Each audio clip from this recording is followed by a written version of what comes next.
प्रातः उठे, सबसे पहले गुरुदेव भगवान को प्रणाम करके गुरु प्रदत्त नाम मंत्र का स्मरण करें। फिर वृंदावन भूमि को प्रणाम करें, चाहे जहां हो, क्योंकि हमारा प्रेम धर्म धाम में विराजमान प्रिया प्रीतम के चरणार विंद का सेवा सुख है। सबसे पहले हम धाम को प्रणाम करते हैं। गुरुदेव की बात, धाम को प्रणाम किया, फिर अपनी दिनचर्या में नाम स्मरण करते हुए लगते हैं। जब स्नान कर ले, रज लगाते हैं, चरणामृत लेते हैं, तिलक रचना करते हैं, फिर दिनचर्या आगे की बढ़ती है। इतना शरीर सेवी मत बन जाओ कि हर समय खान पान का ही चिंतन केवल बना रहे, जिससे प्राणों का पोषण हो, शरीर स्वस्थ रहे। ऐसी दिनचर्या बनाओ। 2 बार, 1 बार, 3 बार, जितने में तुम्हारा प्राण पोषण होता है थोड़ा थोड़ा ले, पर वो भगवद अर्पित करके। सेवक जी महाराज कह रहे हैं, इसीलिए उनकी बुद्धि कच्ची रहती है। बिना स्नान किए खाना पीना, या स्नान करके सीधे केवल भोजन अर्पित करने की बात ही नहीं मन में आई। बहुत ध्यान देने योग्य, ये कचाई दूर हो जाएगी। अनहाई अनर्पित जाए गटकत। अगर बिना प्रभु को अर्पित किए हुए पा रहे हो तो तुम कैसे वैष्णव हो, कैसे शरणागत हो? वही तुम्हारे को बंधन में बांध देगा, अर्थात तुम्हारी बुद्धि में वही स्फुरणा होगी जो मायाकृत भोगों में आकर्षण पैदा करके तुम्हारे हृदय में तृष्णा कामना की आग लगा देगी। अगर भगवद अर्पित प्रसाद है तो इन वासनाओं को नष्ट करता है। काहे को अपनी बुद्धि को भ्रष्ट करोगे? बिना भगवद अर्पित किए हुए जो भी पाया जाता है वो पाप पाया जाता है, ऐसा संतों ने कहा है, ऐसा भगवान ने भी गीता जी में कहा है। कितना समय लगता है? बहुत सहज बात है। आपको बहुत जल्दी है तो जो पदार्थ आपके हाथ में आया है पाने के लिए, आपके सामने है, एक क्षण शांत होइए, स्मरण कीजिए आराध्य देव का, भावना कीजिए कि हमारे हृदय में भी विराजमान है। और जय हो राधा वल्लभ लाल की जय हो। प्रभु पाइए और बस पा लिए, हो गया। बहुत जल्दी है तो आप कहीं ऐसी जगह जहां छवि नहीं विराजमान, ठाकुर पास नहीं, ये उपाय कीजिए। अगर घर में है, बहुत जल्दी है तो आप दृष्टि भोग लगा दीजिए। सामने गए, थाल दिखाई, 2-4 नाम लिए, प्रणाम किया, आ गए। समय है विराजमान करके एक पद गाया, भावना कर रहे प्रभु पा रहे, फिर आचमन कराया, फिर प्रसाद। आपका जीवन भगवत समर्पित जीवन, शरणागत जीवन। फिर आप मनमानी आचरण कैसे? एक बूंद पानी भी अमनिया नहीं होना चाहिए अपनी जिह्वा में, प्रसादी ही पाना चाहिए। जल भी पाना है तो पहले लिया, राधा वल्लभ लाल की जय, अर्पित किया, फिर पिया। आस करें विषयीन के आगे, जो देखे में जोरत हाथ लटक कर। विषयी पुरुषों के आगे हाथ जोड़ते हुए, हाथ लटकाते हुए देखने को मिला।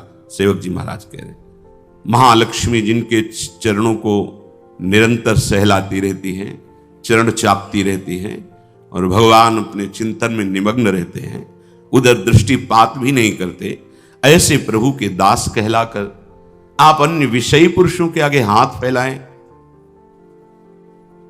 भक्त कभी ऐसा नहीं कर सकता, चाहे वो गृहस्थ हो चाहे विरक्त हो, वो भगवद आश्रित है। अगर ऐसा है तो भगवद आश्रय नहीं है, ऐसा नहीं है।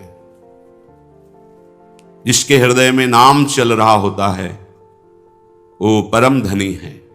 भुगतें देहि न जाचहि, पोषण भरन न चिंत कराएं। जो शरणागत जन है, जो भगवत प्रसाद से मिला, यथा लाभ संतोष सदा, काहू सो कछु न चाहोंगो, आनंद लेते हैं, उसी में संतोष करते हैं। अगर जरूरत पड़ी तो उसमें से भी दूसरे को दे देते हैं, पर न जाचहि। ऐसे करना भक्तों का स्वभाव नहीं होता। ऐसे करने का मतलब है स्वामी को पहचाना नहीं।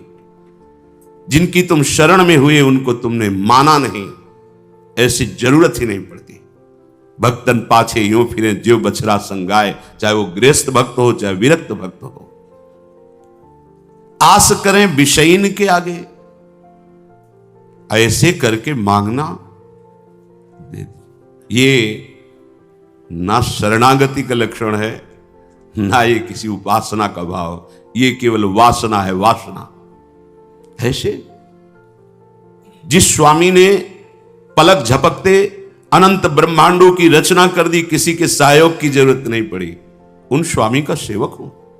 अगर वो आज हमें भूखा रखना चाहते हैं तो हम विविध प्रकार के पदार्थों के पाने से जो सुख होता है उससे भी अधिक सुखी रहेंगे। आज हमारे स्वामी की इच्छा है आज हम भूखे रहे, तो हमें नहीं चाहिए 56 भोग। अगर हमारे स्वामी की इच्छा है नमक रोटी, वो हमारे लिए अमृत है।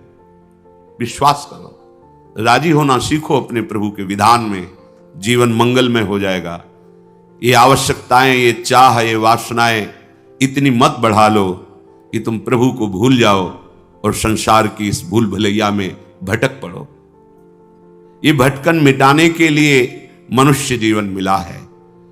केतिक आयु केतिक सो जीवन, काहे विनाशत काज हटकत।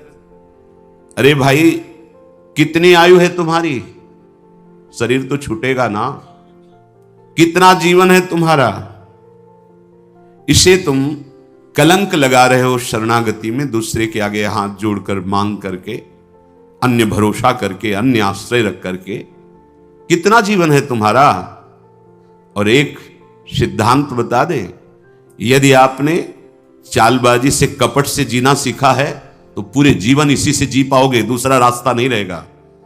आपने मांग करके इधर उधर तो ऐसे जीवन व्यतीत होगा, और आप निष्ठा तो वैसे जीवन व्यतीत होगा।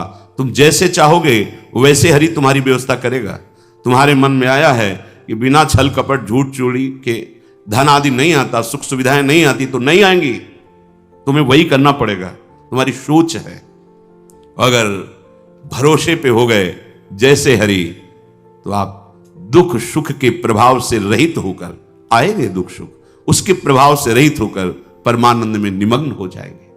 इसलिए विचार करो, केतिक आयु केतिक जीवन, और ये जीवन मिला है भगवत प्राप्ति के लिए, तो काहे विनाशत काज हटकत। जो आपका प्रधान कार्य है भगवत आश्रय, भगवत प्रेम, क्यों उसका विनाश कर रहे हो? उस आश्रय का नाश क्यों कर रहे हो? किसी व्यक्ति के आगे हाथ जोड़कर वासनाओं की पूर्ति के लिए नहीं। भगवत भाव से तो सबको प्रणाम है, लेकिन आस रखकर, आस करें विषयीन के आगे। अगर आस है, ये नहीं, ये जीवन में कभी नहीं होना चाहिए, चाहे गृहस्थ हो चाहे विरक्त हो। भगवत आश्रय बिल्कुल, ये कच्चाई अगर नहीं छोड़ोगे तो आपको भगवदानंद का अनुभव नहीं होगा, और लगेगा कि कहते भी कि हम 20 साल से मंत्र जप रहे, 20 साल से शरणागत है, चलनी में गैया दू है और दोष दयु को दे। बोले बहुत चारा लगाते हैं, बड़े बड़े थन भी हैं, खूब दूध है उसमें, पर पीने को एक बूंद नहीं मिलता, और हम दूहते भी हैं। तो किसमें दूह रहे हो? बोले चलनी में गैया दू है, दयु दो। मेरे भाग्य में दूध नहीं बदा है, क्योंकि चलनी में गैया दू है। दोष दयु को दे, हरिगुरु कहो न मानई। ये तुम्हारी कच्चाई तुम्हें परमानंद से विमुख कर देगी। साधन करते हुए भी ये असाधन वृत्तियां भगवदानंद का अनुभव नहीं होने देती। हां, यदि हमें कोई भी शरीर निर्वाह की आवश्यकता है, कोई भी हमारी कर्तव्य पूर्णता की आवश्यकता है, तो हम अपने प्रभु से प्रार्थना करते हैं कि आप देख लेना, आपको जैसा लगे आप संभाल लेना। इस कर्तव्य कार्य के लिए ऐसी व्यवस्था चाहिए, नहीं है आप देख लो। हमारे जो भी हैं, हमारे आराध्य देव है, जैसे गोस्वामी जी कह रहे, बने तो रघुबर ते बने, बिगड़े तो भरपूर, तुलसी औरन ते बने, ताबन वे पे दूर। हमें लगता है सबको याद होगा ये बात, सैकड़ों बार सुना तो याद होगा। तो याद होने से क्या है, जीवन में उतारिए इसको अपने आराध्य देव से, बस। वो भी थोड़ी कचाई है तब, नहीं तो कहने की भी जरूरत नहीं। वो सर्वज्ञ है, सर्वत्र है, सर्वशक्तिमान है। अगर वो ऐसे राजी हैं तो हम राजी हैं। बस सबसे बढ़िया सूत्र उपासनक है, जोई जोई प्यारो करे सोई मुहि। हम राजी उसी में जिसमें तेरी रजा है। तुम राजी हो तो हम राजी हैं। कम से कम ये जन्म तो प्रभु के प्यार में दे के देखो। बहुतों के प्यार में जन्म के जन्म बिता दिए, एक बार हरि प्रेम में ऐसा तो करके देखो, जोई जोई प्यारो करे सोई मुहि भावे। साकत संग अगिन लपट, लपट जरत क्यों संगति कीजय। साधु सुबुद्धि समान सुसंतन, जानी के शीतल संगति कीजय। एक जु काचे प्रकृति विरुद्ध, प्रकृति विरुद्ध करे तो का कीजय। जे आगे के दाझे गए भज पानी में, पानी में आग लगे तो का कीजय। बहुत सुंदर बात सेवक जी महाराज कह रहे हैं। पहले किसी भी व्यक्ति से जिससे मिलना है हमें बहुत सावधान, संग का रंग बहुत जल्दी चढ़ता है, उतरता बहुत मुश्किल से है। आसक्ति होने में देर नहीं लगती, पर आसक्ति है वो जाने में फिर बहुत ही कष्ट होता है। आसक्ति कहीं भी आ सकती है, किसी भी वस्तु व्यक्ति स्थान से आ सकती है, लेकिन जाने में, आसक्ति छोड़ने में जन्म के जन्म व्यतीत हो रहे, नहीं छूट पा रहे। शरीर आसक्ति, भोग आसक्ति, शरीर संबंधियों की आसक्ति। अगर हमें किसी व्यक्ति का संग करना है, संसार में रहना है तो संग होंगे। हम हृदय को बचा के रखें, हृदय पर प्रभाव नहीं पड़ना चाहिए। कोई विषय है, बहिर्मुख है, भगवद विमुख है, आप व्यापारी हो, नौकरी में हो, ऑफिस में हो, तैनात है, आपको बात करना है, व्यवहार करना है, पहले बचना है तो सबसे पहले उस व्यक्ति में भगवत भाव कीजिए। व्यवहारिक जिस कर्तव्य में लगे हो ठीक उतना उत्तर दीजिए, उसको बोलने दीजिए, अंदर से नाम जपिए, आपका कोई नहीं बिगाड़ सकता। अगर आप भगवत विमुख को भगवत भाव रहित तो हो करके संग करोगे तो कह रहे हैं आग की लपट है तुम्हारे सारे सद्गुणों को जला देगी। एक दुर्गुण आया कि उसके भाई काका चाचा सब आ जाते हैं। एक दोष प्रकट हो जाए, ये मानस रोगों में है, एक रोग आ जाए तो सब आ जाएंगे। बहुत सावधानी। जो प्रभु का शरणागत नहीं है, अर्थात जो गुरु विमुख है, हरि विमुख है, उसे शाकत कहते हैं। साकत संग अगिन्न लपट, लपट जरत क्यों संगति कीजय।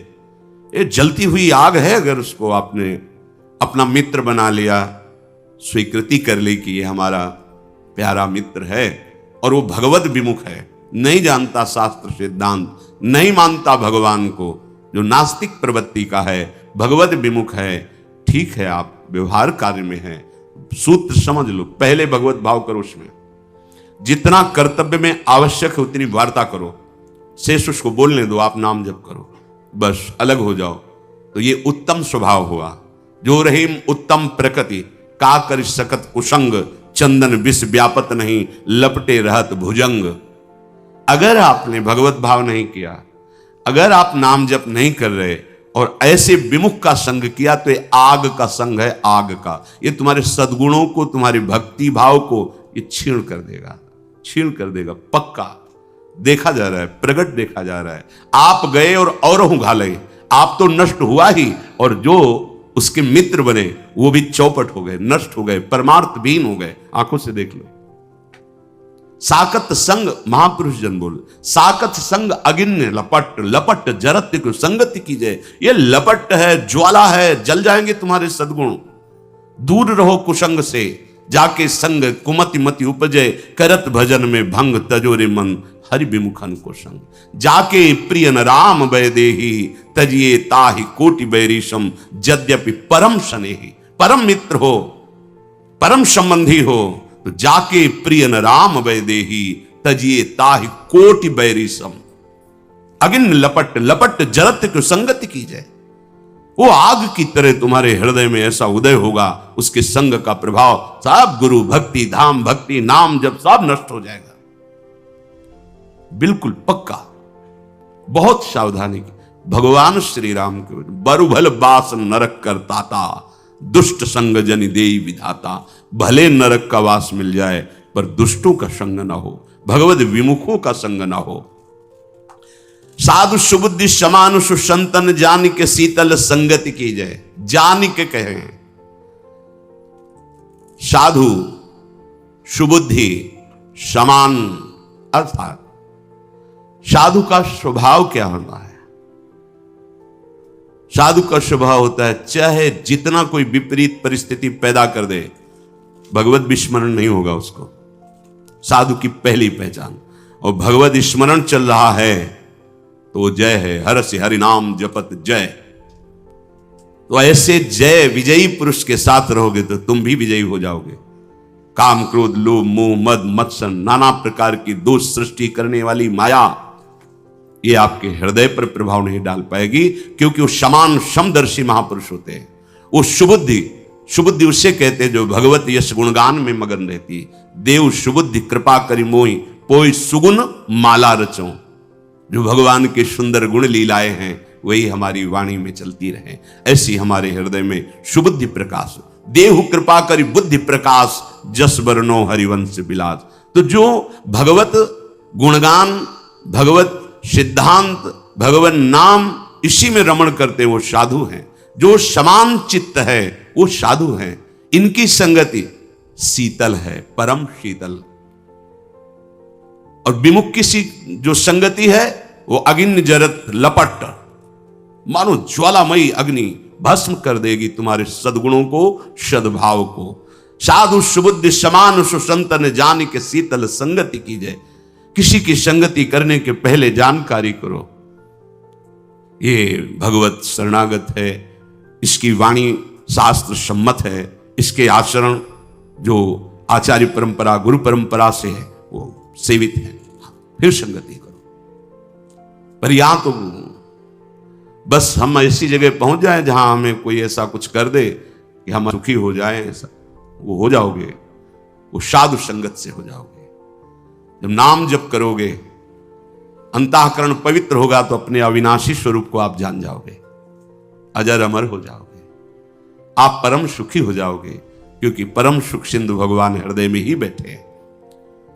ये जो कच्ची प्रकृति वाले जन होते हैं ये साधु समागम स्वीकार नहीं करते, शरणागत होकर के भी ऐसे लोगों के पास बैठते हैं जिससे गुरु भक्ति नष्ट हो, धाम भक्ति नष्ट हो, भजन भाव नष्ट हो। ऐसे लोगों के पास उनको रुचि होती है, ऐसे देखा गया है। परम कृपालु गुरुदेव आचार्य देव मंत्र उपदेश करके तुम्हें माया मुक्त करने, तुमने क्या दे दिया उनको? पर एक कच्ची बुद्धि वाले, दुष्ट प्रवृत्ति वाले जन कृपा से हो तो गए शरणागत, खलो करें भली पाए सुसंगु, मिटे न मलिन स्वभाव अभंगु। उनको अच्छे जन वही लगते हैं जो इष्ट निंदा करें, गुरु निंदा करें, दोष दर्शन बताकर भजन प्रवृत्ति से हटा दें, वही उनके मित्र होते हैं। एक जो काचे प्रकृति विरुद्ध करे तो क्या कीजिए? एक तो स्वभाव में ही कच्चाई थी, जो भागवतिक मार्ग का स्वभाव चाहिए उसके विरुद्ध उनकी आदतें हैं, विरुद्ध आचरण है। बड़ी कृपा हुई हरिजू की कि उनको शरणागति मिली, भगवत मार्ग मिला। पर वो जैसे एक आदमी आग से बचने के लिए पानी में जाए और पानी में आग लग जाए तो फिर कहां जाए? एक जो काचे प्रकृति विरुद्ध करे तो का कीजिए? जे आगे के दाझे गए भज पानी में आग लगे तो का कीजिए? वैसे ही त्रिगुणात्मिका माया का रचा हुआ स्वभाव ऐसा है जो भगवत विमुख कर रहा है। भगवान की कृपा हुई, हरिजू की कृपा हुई, सत्संग मिला, सदगुरु की प्राप्ति हुई, पर यह विपरीत स्वभाव, वहां भी उनकी बात ना मानना, उनके विरुद्ध आचरण करना, उनको नीचा दिखाने की चेष्टा करना, जो तुम्हें ऊंचा उठाकर परम पद प्रदान करने के लिए उनकी अवहेलना करना। नहीं, अभय होए जो तुम्हें डराई।